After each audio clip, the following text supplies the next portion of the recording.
हा drug and cosmetic ॲक्टच्या नियमाप्रमाणे चालतो, परंतु ऑनलाईन विक्री त्या कॉस्मेटिक ॲक्टमध्ये कुठेही नोंद नाही, तरी सरकारने ऑनलाईन विक्री चालू ठेवलेली आहे.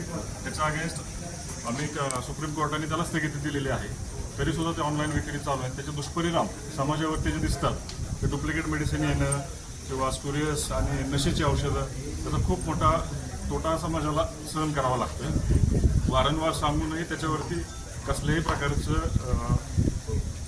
बंधन आलेलं नाही. त्याच्यामुळे सरकारला जागा करण्यासाठी आम्ही हा देशव्यापी बंद पूर्णपणे 100% यशस्वी पूर्ण बंद केलेला आहे.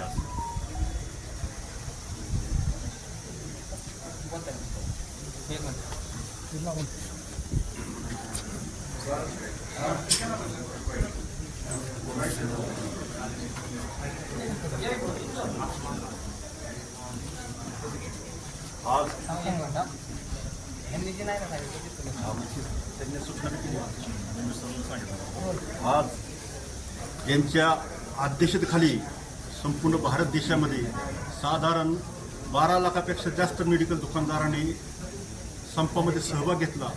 ते आमचे सन्माननीय ऑल इंडिया केमिस्ट असोसिएशनचे अध्यक्ष आमदार जगन्नाथ अप्पाजी शिंदेसाहेब यांच्या अध्यक्षतेखाली आम्ही आज संप पुकारत आहोत. संपाची प्रक्रिया पार पडत आहोत. संपूर्ण भारत देशामध्ये औषधं हा व्यवसाय असा आहे की रुग्णांच्या जीवनाशी निगडीत आहे. ह्याच्यात छेडछाड जर केली तर त्या रुग्णाच्या जीवाला बरं वाईट होण्याची शक्यता आहे. आणि साधारण 12 लाखापेक्षा अधिक व्यवसाय दुकानदार ह्यांचा प्रपंच, त्यांचा परिवार यावर अवलंबून आहे. ह्या ऑनलाईन प्रक्रियेमुळे बऱ्याच दुकानदारांचे दुकानं बंद व्हायच्या बेतावर आलेत. काहींनी बंद केल्यात, काही लोकांनी बंद करायच्या बेतावर आहेत. तरी GR नसताना देखील बेकायदेशीररित्या ऑनलाईन प्रक्रिया अजून देखील चालू आहे. सुप्रीम कोर्टाची स्थगिती असताना देखील प्रक्रिया चालू असल्या कारणामुळे जगन्नाथ अप्पा शिंदे यांच्या मार्गदर्शनाखाली, त्याचबरोबर यादव साहेब, फटके साहेब, आम्ही सर्व यांनी मिळून बारामती तालुका केमिस्ट असोसिएशनच्या वतीने आज बारामती तालुका, जिल्हा, राज्य आणि देश, जम्मूपासून कन्याकुमारीपर्यंत हा संप पुकारण्यात आलेला आहे. या संपामध्ये सर्व केमिस्ट बांधवांनी सक्रिय सहभाग घेतला. त्या केमिस्ट बांधवांनी देखील आम्ही सर्व आभार मानतो.